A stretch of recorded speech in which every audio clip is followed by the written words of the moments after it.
এখন আপনাদেরকে দেখাবো কিভাবে উইন্ডোজ 10 এর ড্রাইভের আইকন পরিবর্তন করতে হয়। যখন দিস পিসতে ক্লিক করলাম, ক্লিক করার পর লক্ষ্য করুন আমার এখানে দুইটি ট্যাব আছে, একটা সি একটা ডি। এখানে ডিফল্ট অপারেটিং সিস্টেমের আইকন দেওয়া আছে এটা, আর ডি ড্রাইভের আইকন দেওয়া আছে ডিফল্ট, এই যে আইকনটি। এখন আমরা চাচ্ছি এই আইকনটির মধ্যে এই আইকনটি পরিবর্তন করার জন্য। তার জন্য আমাদের যা করতে হবে, প্রথমে ব্রাউজারে যাব, ব্রাউজারে গিয়ে তার আগে হচ্ছে আমাদের একটি আইকন তৈরি করে নিতে হবে, আইসিও ফর এক্সটেনশন তৈরি করে নিতে হবে। সেটার জন্য আমি যে এই ইমেজটাকে সোর্স করে নিলাম, ইমেজটা অলরেডি আছে পিএনজি ফরম্যাটে।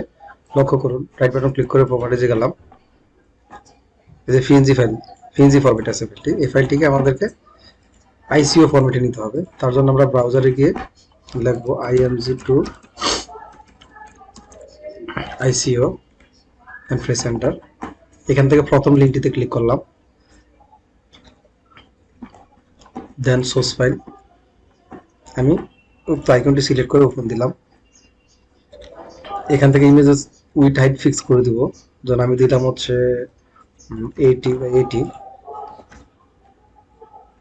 স্টার।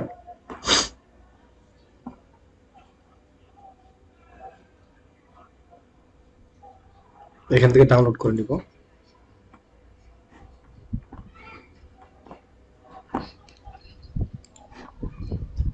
লক্ষ্য করুন আমার ফাইলটি ডাউনলোড হয়ে গেছে, ডাউনলোড.আইসিও নামে।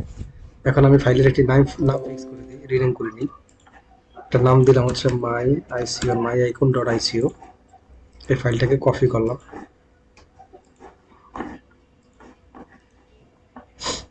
কপি করে এখানে পেস্ট করে দিলাম।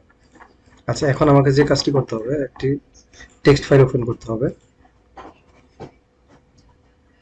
টেক্সট ফাইলে আমাকে লিখতে হবে, কার্ভ ব্রেকেট দিয়ে অটো রান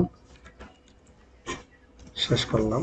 তার লিখতে হবে আইকন ইকুয়াল টু, আমার আইকনে যে নামটি দেওয়া আছে সেই নামটি আমি রিনেম করে প্রয়োজনে নিয়ে নিচ্ছি যাতে ভুল না হয়। Copy paste, then enter press করে এখানে স্টার মার্ক করে আমি কিছু স্টার সেভ করে দিলাম। দেন হচ্ছে সেভ,